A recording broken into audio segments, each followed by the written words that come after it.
Will Denmark go to war with the US? Is America going to turn on its closest ally? And is Trump truly ready to take the leap?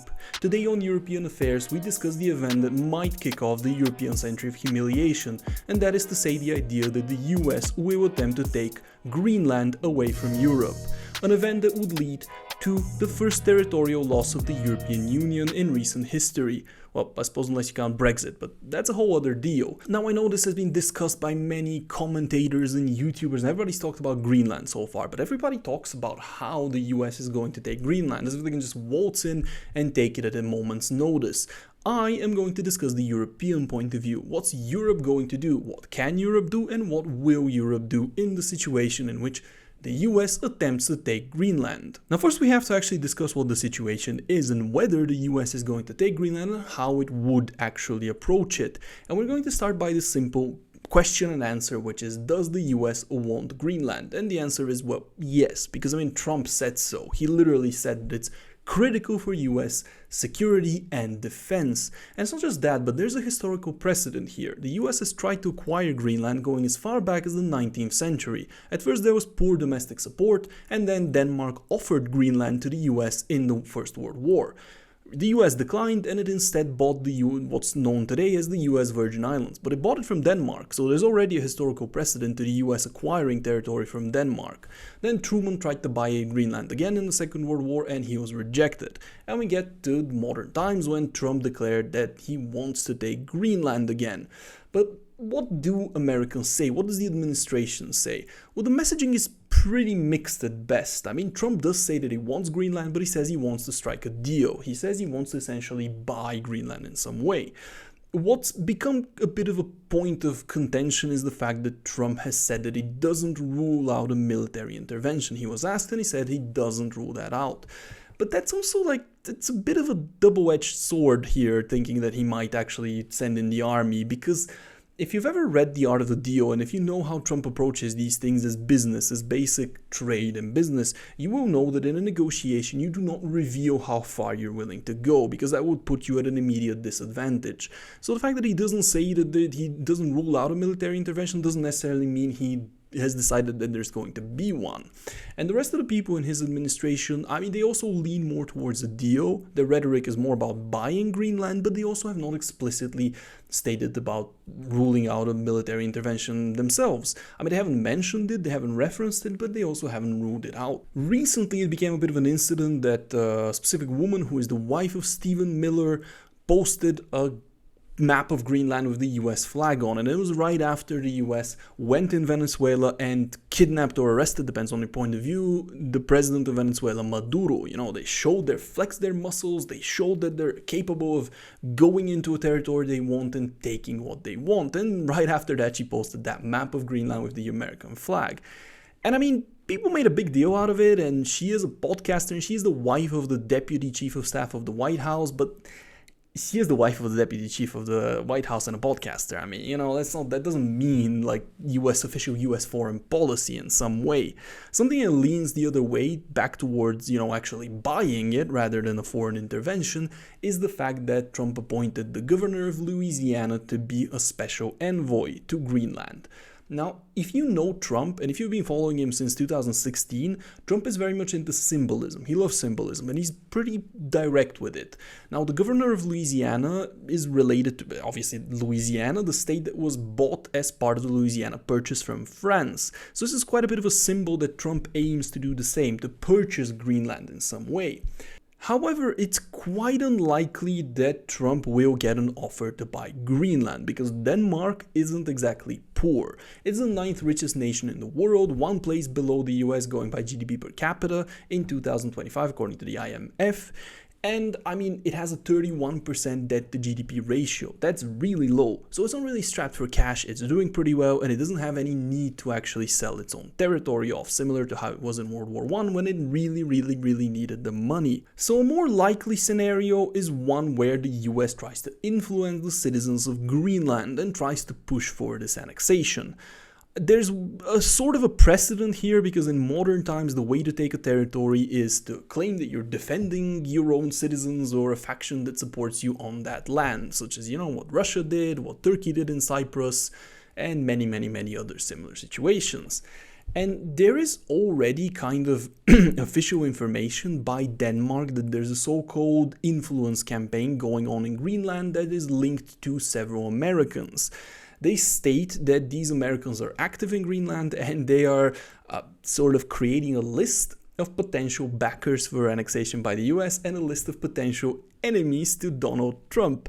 I mean, they said that that's not official US policy and there's no indication that these aren't just three Americans living out their fantasies or something, but come on, like making a list of potential enemies and potential allies and just three random Americans right at the time when Trump wants to take the territory. Yeah, not official, unconfirmed, right? Not supposed to say that it's true. But I mean, this is also the obvious way to go about it because Greenland's population is 57,000 people. That's not a lot. Now, I'm not saying that these people can all be bought, but the biggest political party in Greenland had 8,500 votes in the election.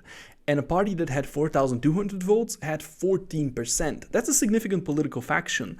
So that's how many people you need to actually form a noticeable, significant political movement within Greenland. And the recent poll on whether Greenland citizens support annexation by the US showed a very low amount of support.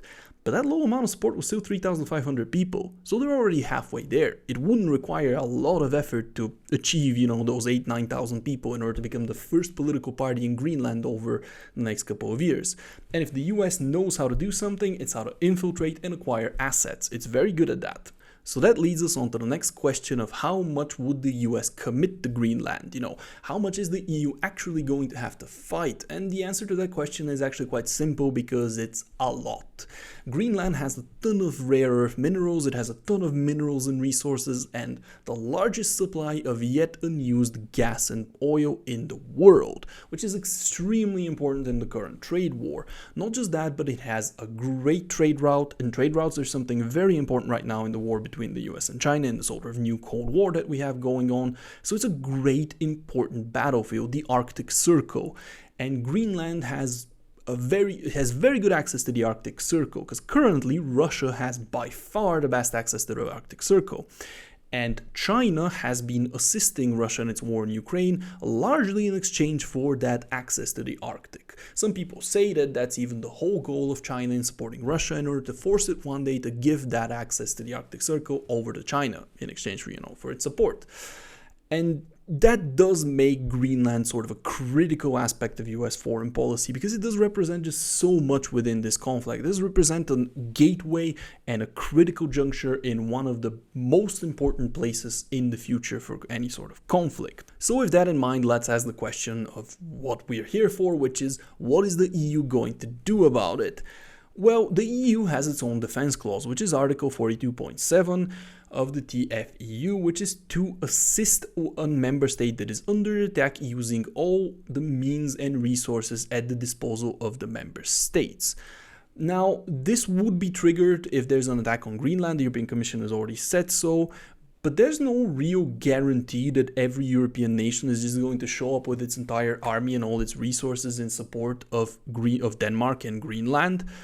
Because Article 42.7 doesn't explicitly state that you're supposed to bring your entire army. It states, any means at your disposal, kind of. So you're not going to leave your nation undefended in order to go help Denmark and Greenland.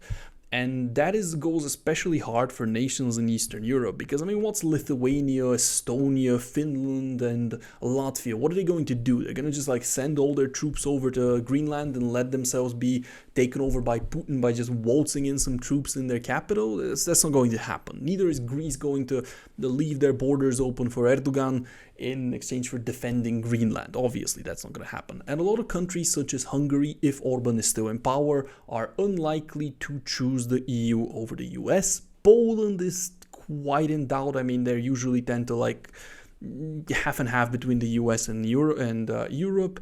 So there's no guarantee that all the nations are going to mobilize if Article 42.7 is activated. Still, the EU can mobilize a pretty decent amount of resources and army, in fact, if there is some need of defense of Greenland. And Denmark has its own army that it can prepare for a decently long amount of time, and it has a pretty big advantage in the fact that it's already there, and it's already kind of placing its troops, its army, its equipment and everything on the spot in which the conflict will be fought. So that means that any exercise, any military intervention that the US would undertake would become an exercise of cost.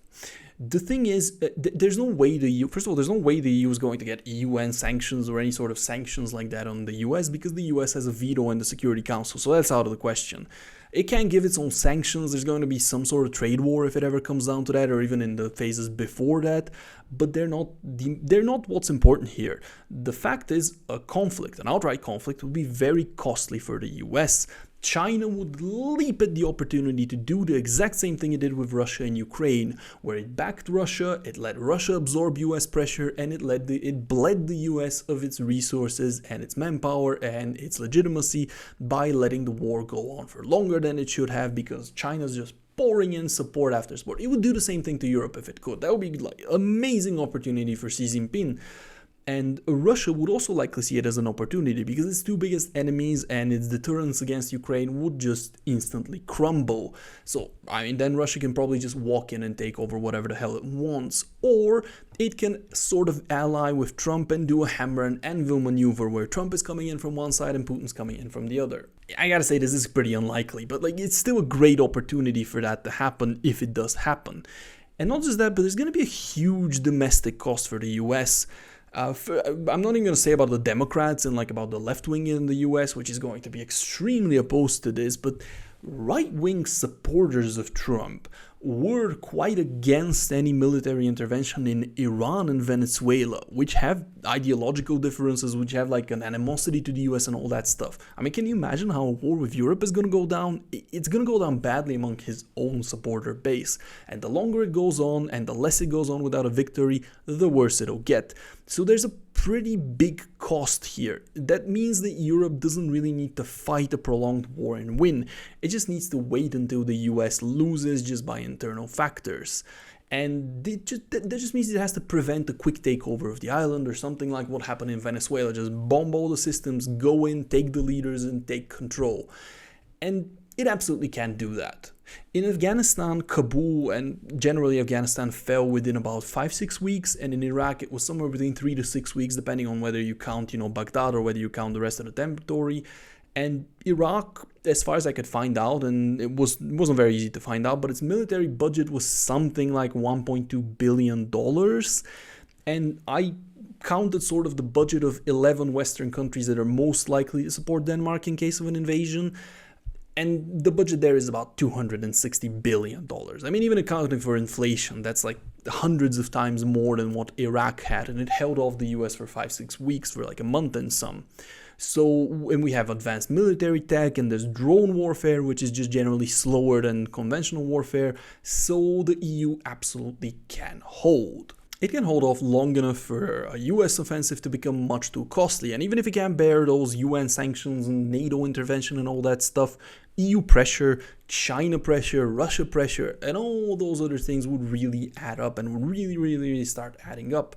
And however, that's not really all of it. That's not the whole story, because it would be quite costly for the EU to keep going in this conflict as well. It's not just the US, because forcing nations to divert attention from Ukraine would give Putin a huge advantage and a ready victory, which is quite a big issue at the same time when you're fighting on the other front.